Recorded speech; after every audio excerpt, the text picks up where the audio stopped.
to start off with, this webinar is looking exclusively at IRCA membership and the IRCA audit log. So for those of you that might not be so familiar with it, it's the International Register of Certificated Auditors. There are several grades that you can join at and become a member with us. We've split them here into sort of three broad categories. So we have the associate auditor grade, which is for those who haven't taken any audits, who haven't conducted any audits since they took their IRCA approved training course. So if you're applying to that grade, you don't need to fill in the audit log section that we're going to go through today. We then have the internal auditor, the auditor and the lead auditor grades, which have specific audit requirements that I'll go through in a second.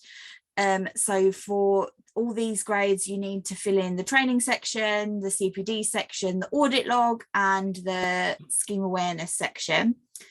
And then finally, we have the principal auditor grade, which for new members is only for those who've worked for a certification body for more than 3 years. You will need to fill in some audits in the audit log section, so the assessor can get a clear picture of your experience, but it's not necessarily going to be the main focus for you guys. So the audit requirements, I'll just do these quickly now and then I'll hand back to Pavel. Again, as I said, for the associate auditor, there are no audit requirements. For internal auditor, we require at least 5 audits of at least 3 hours in duration. For the auditor grade, we require at least 4 full management system audits of 20 days with 15 days on site. And for lead auditor, you have to meet the requirements for auditor. So you need to have those 4 full management system audits and 3 full management system audits where you were the leader of a team of at least you and one other person of at least 15 days with 10 days on site. So for lead auditor, the total is 7 full management system audits of 35 days with 25 days on site. And then for principal auditor, we don't ask for a specific number of audits, but you should demonstrate your experience as a third-party auditor if you're applying as a new member. So I will hand over to Pavel for why we need the audit log. Thanks, Fiona, and hi once again. Hi, everybody. Thanks for joining our webinar. So why do we need the audit log? So basically, the audit log is required for us to establish which grade you are available to apply for and which grade we can offer you at the end. Obviously, audit log is needed only for specific grades like internal auditor grade or lead auditor grade. So the type of audits you're doing and that information, which is included in the audit log, is really essential for us to come to the conclusion which grade we can offer for you.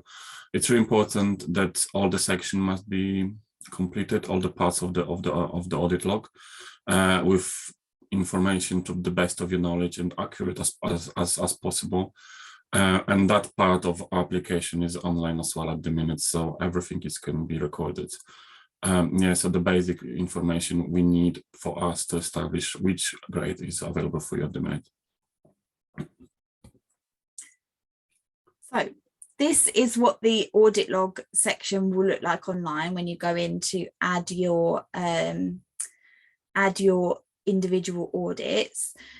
Pavel, do you want to go through what information it is that we ask for? Yes, so basically, I hope you can see it, but so the specific information that will be reflected in the audit log. So obviously we ask for the audit standard. So depending on the training completed, you have to just apply for that standard. And for example, if you apply for QMS, obviously you audits should be conducted against ISO 9001, unless there is the audits if you audit against other standard and that alternative standard is included on the list, so you would have to check that under QMS, for example. And then obviously you have to provide the start date and the end date, so when the audit started and then the audit finished. So obviously some of the application I've dealt with for some reason applicants put the audits which suggest that audit is still ongoing. So we only ask about the audits completed. Okay, so it's really important you just put the audits you have already conducted and they've been finished. So start date and end date to that. And then obviously you provide audit duration. Audit duration basically is the total time spent on the audit activities, including writing out reports and extra activities. And then it's important as well you provide on-site days. So the on-site days is actually when you conducted audits, when you actually went to the site and you did audits by speaking to people, just reviewing some files, this using normal tools as an auditor. Also, it's worth mentioning that at the minute, lots of our applicants, they've been doing or they did during the pandemic, and they kind of go back to normal. Lots of remote audits, and those audits will be accepted as well. So, for example, if all your audits were were remote audits, you just don't leave the on-site date as a 0. You just put the time actually spent. We see them as a substitute to the on-site days. So basically, you have to just count how long you spent on video conferences, file sharing, normal telephone conversation throughout the audit, and then basically put this as like 1 day, 2 days in total. Okay, so don't mark as a 0. And when it comes to the remote audits, just put that, and maybe in the context box, you just put that with the remote audits. Then obviously you have number of audit team members. So basically, if you were on your own or if you were conducting audit as a part of the audit team, and that's really important information for us. Then you have obviously audit context when you have to provide the extra information about the organization and the organization, for example. Then the type of audit. So obviously the type of audit would be either that was the first party internal audit, second party, or third party audits, or the consultancy audits you have in the drop down list to choose from. Is anything else you'd like to add or specific information? I always suggest to applicants that just put the information in the context box, really. So anything unusual or you think you're not sure which audit it could be, just basically describe the situation, put that, choose to your best of knowledge, and then we're going to have a look at that. If you have any questions, we're going to come back to you on that. And obviously, what's your role? What was your role in audit? So either you were internal auditor, either you were auditor or lead auditor. So basically, that's important. That's important for us as well. And then audit referee. So basically, someone who can sign off your audit and basically confirm it, attest that audit took place. Really, yeah. So all this information basically it's really important for us, and that just like I said, just try to complete all the sections. If you have any questions around that before submitting application, or just use kind of stuck in the application process on that section, just let us know. We try to clarify, or just leave it, provide the best to your knowledge information, and then we'll review anyway before it goes for the external assessment. Yeah, so this is an example of a filled in one. So it's a little bit blurry, but as you can see, we've ticked the standard as ISO 9001 2015. We've written another standard in the box as this audit was conducted against more than one standard. We've got the start date, the end date, the duration, which as Pavel said, includes like the planning and report writing time. So the total time you spent on that audit, and then the on-site days. As Pavel said, that's the time you spent actually conducting the audit, either on-site or if it was a remote audit via technological means. The number of people in the audit team, this is especially important if you're applying for lead auditor, and the number should include yourself. So for the lead auditor grade, you have to have led a team of at least you and one other person. So for lead auditor, the minimum number of audit team members should be 2 if you want us to count it as a lead auditor audit, even if your title or your job description was lead auditor.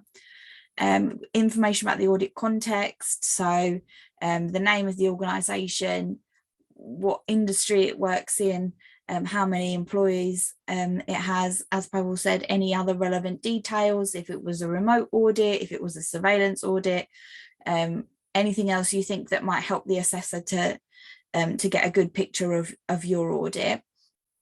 The type of audit, so as Pavel said, we've got first party, third party, second party and consultancy, your role, and then your audit referee. So we just need the name of the referee and a contact email address. It can be anyone who can verify that you conducted that specific audit. So your line manager, another member of your audit team, or even the person that you audited, anyone that can verify that if we emailed them, they would say, yes, this person was here and did this audit from this date to this date. So move on now to important things to remember about the audit log. We are quite strict in our requirements about the sorts of audits that we accept and don't accept. So we will go through some of them here now. Yeah, thanks, Fiona. So I'll just take over. So those important notes, we think it's really crucial to consider it when submitting the application, and particularly filling up the audit log. So like we already said, we accept remote audits. So basically, if you conduct remote audits or you do the remote audits and normal on-site audits, and that was quite important throughout the pandemic situation. Obviously, that will be equally counted the days you spent on site. So the remote audits, if you do any audits on any other place than the auditee location, that's how we define remote audits. And you do this audits by, like Fiona mentioned, any technological means, let's say video conference like Zoom, for example, or a normal telephone conversation, or you have access to the files and then basically you review the information, get access to the database of the organization as well. So that even that you're not in that location, essentially that will be accepted as a equivalent to the normal on-site visit. Just need to provide us the time, the duration. So in the duration of your audit, you just put like a remote audit and then says, okay, 2 days in total, for example. Then obviously the context is important for us as well. So lots of applications, and because of the individual circumstances and the organization structure, for example, they might be quite complex to deal with. So the more information we have and extra information you'd like to provide that will be very helpful for us as for the initial review and for the assessor to just like have like a good picture of the activities you have conducted. So provide that information either in the email or basically just in the context box. So like, the size of organization, that's what we need regardless, but any actual other information, that would be the place to put them over there. And just gonna mention this just now. So if you apply for lead auditor, if your role was lead auditor, but you were just doing audits on your own, for our perspective, you are a sole auditor. As a lead auditor, you have to lead in a team, so you have to showcase those management skills, and obviously you have different responsibilities. So therefore, you need to have at least someone to manage, someone be part of your team. So at least 2 people, including yourself. That's how the makeup for the lead auditor is for us. Okay. So at least 2 people, including yourself, that's how we see as a team required for the lead auditor grade.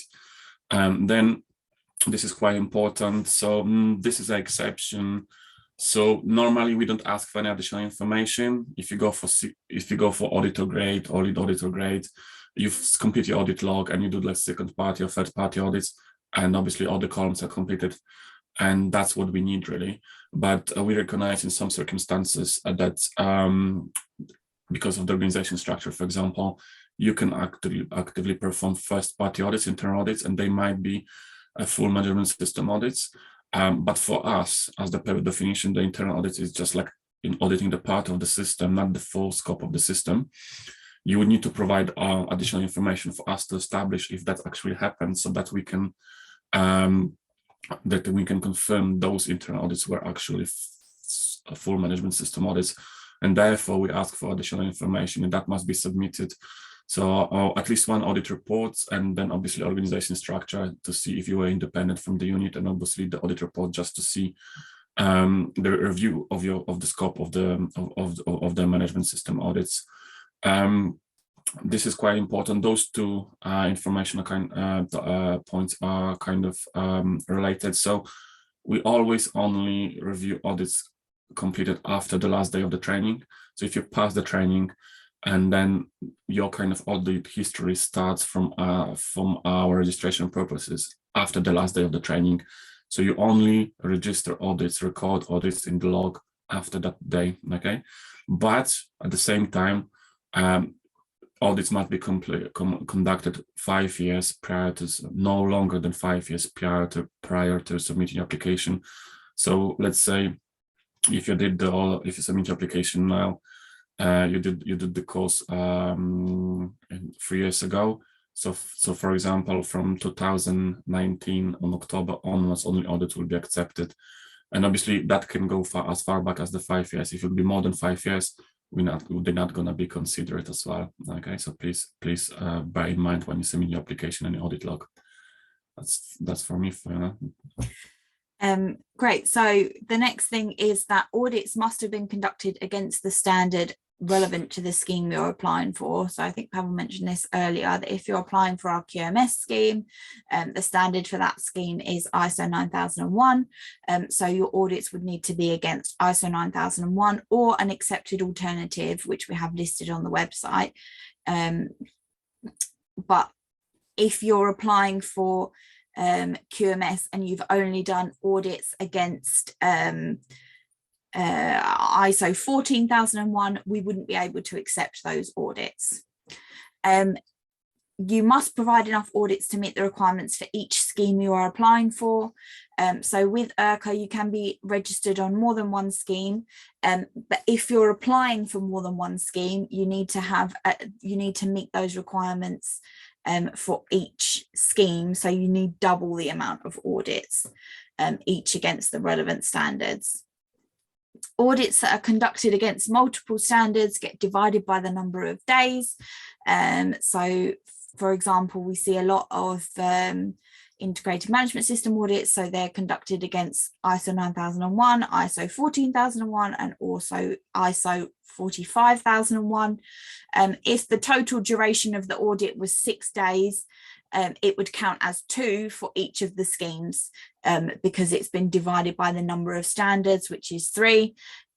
So it gets divided out.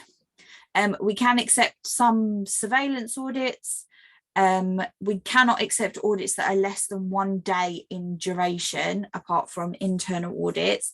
So if you are applying for auditor or lead auditor, with second party and third party audits, or even first party audits, your audits need to be more than a day in duration. And if you do not provide enough or suitable audits to meet the grade requirements for the grade you've applied for, we will award you an alternative grade. As I mentioned at the start, we do have the associate auditor grade for those who have taken the IRCA approved auditor training but haven't conducted either enough or suitable audits to meet the requirements for other grades. So you will be awarded either that grade or an alternative grade, depending on the number of audits that you've provided that we are able to accept. So we understand that that is quite a lot of information to receive about the audit log. There is guidance on the audit requirements on the audit log section on the application form. Just quickly, you can see that most of the grades get most of the benefits. So it doesn't really disadvantage you to be awarded a different grade. The only thing you don't get with the associate auditor grade is the IRCA logo, but you still get your name on the IRCA register and the IRCA card. So I think now we will move to the question and answer portion of the webinar. So if you have any questions about the audit log, or anything else about IRCA membership that you would like us to go through, please let us know. Now, I think we mentioned, but just to make it clear, we can only accept IRCA approved training for IRCA membership. We don't accept training by any other that's certified by any other organisations or bodies.